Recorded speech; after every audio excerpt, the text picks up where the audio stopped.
All right, this is a continuation of the 3.3 notes. We're going to expand a power of a binomial. So this is showing you how that works essentially. So we've got like x plus y to some power. So for example, like x plus y to the third, x plus y to the fourth. These are examples of expanding binomials. So I mean, here's essentially what's going on.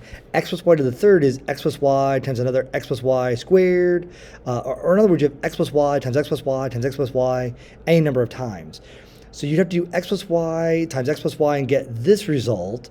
Then this has to get multiplied by another x plus y, and eventually you get this here. If we want to multiply, and they can show you the result when they combine everything, you get this result here. Sorry, right in there. Okay. If we want to do it to the fourth power, we'd have to multiply by another x plus y, so you got more terms that combine. So this would be the answer for x plus y to the fourth. None of that is too hard per se to do by hand, but very time consuming. It's very easy to miss a term or to mismultiply. But what we can see is there are actually some patterns that emerge, and what this will actually build up to is a shortcut. This involves something called Pascal's triangle. So here's all those terms. So you got x plus y to the 0, x plus y to the first, x plus y squared, x plus y to the third, as we just saw, x plus y to the fourth. What they notice is if you look at all the coefficients, all those numbers, you start to see some patterns. So we've got like a 1 here, there's some 1s there, we've got a 1, a 2, a 1, a 1, a 3, 3, a 1. So this actually builds Pascal's triangle, which can help us with expanding other binomials here. So how you create the triangle, in case you don't want to multiply this all the way out, is the numbers here would add together to make the next middle number down here. There's always 1s on the outside from what we see here. So notice I would start with a 1, 1 plus 2 makes 3, 2 plus 1 makes 3, and put a 1 on the outside. You know, right here, 1 plus 3 is 4, 3 plus 3 is 6, 3 plus 1 is 4, and then a 1 on the outside. So that's how the Pascal triangle gets created. And here's basically how to use it. They're trying to do x plus y to the fifth. So if you think about it, list out your terms first. They begin x to the fifth, and then your x's go down in power. So we have x to the fifth, then x to the fourth, x cubed, x squared, x, until there's no more x's. So we have x to the fifth. The next term would also have a y. So notice like these terms always have like here's an x cubed, then x squared y, then there's an xy squared, then a y to the third. The x's are going down in power while the y's are going up in power. So we've got x to the fifth, 4, 3, 2, 1, and then no x's. Here we've got no y's, but then we have y to the first, y to the second, y to the third, y to the fourth, all the way up to y to the fifth. You might also notice the powers add up to always create the power that we're dealing with, like the 4 and the 1, the 3 and the 2, always add up to 5. Okay? Where these numbers come from is we just look at the correct row. So if you expanded this triangle and go to the fifth row, these would be the coefficients that you would see in front of those variables. So 1, 5, 10, 10, 5, 1.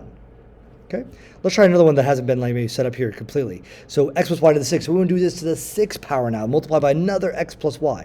So the very first thing I do is I list out all my terms. So there'd be x to the 6th, then x to the 5th, y to the 1st, x to the 4th, y second, x to the 3rd, y to the 3rd. So notice that these powers are always adding up to 6, my main power, and the x's are going down in power while the y's are starting to go up in power. So this creates all the terms.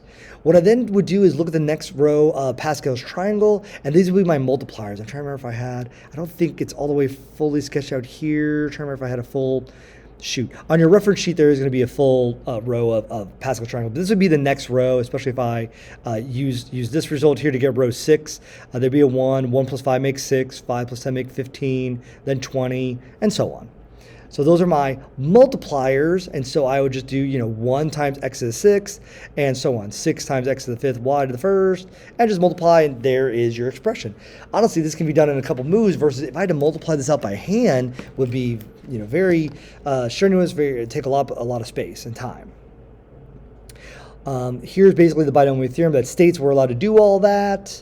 Let's try out one more example together. I'm not really worried about this one down here, by the way, when we have like a power here, like a variable always has a power to another power. We're not very common. If you want to, I'd happy to do that in class with you.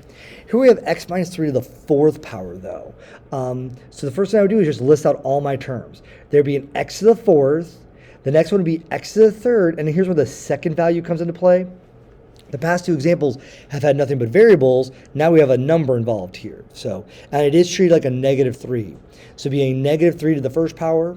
The next term is x squared, but -3 to the second power. Notice again, these are adding up to 4. My x's are going down in power, and my -3, my second term, is going up in power. To the first power, to the second power, to the third power, to the fourth power. So here's all my terms I sketch out all those first. Then I have the fourth power, so I'm going to look at the fourth row here, the 1, 4, 6, 4, 1. Those are my multipliers. So I'm going to get this term multiplied by 1, this term by 4, this one by 6, this one by 4, this one by 1. You'll be very careful here in how you multiply. The first one's not too hard. 1 times x to the fourth would just be an x to the fourth. Here, all of this is multiplied together. The x cubed times negative 3 to the first times 4. Make sure you do powers first, although in this case it doesn't matter. Negative 3 to the first times 4 would just be a negative 12 x cubed. But here's where it makes a difference. Negative 3 squared first makes positive 9. 9 times 6 would give you the 54 x squared. So just remember, all these are multiplied together, but you want to do exponents first. Negative 3 to the third you would do first, then times it by 4. You're going to end up with negative 108. So notice, because it's negative, odd powers stay negative. Even powers end up positive. Notice we have positive, negative, positive, negative. Like here, negative 3 to the fourth would be a negative to an even power, so it's going to be a positive 81. Okay.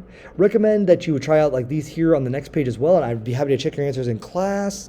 And then we got our concept summary, and you got some practice on the next page to attempt.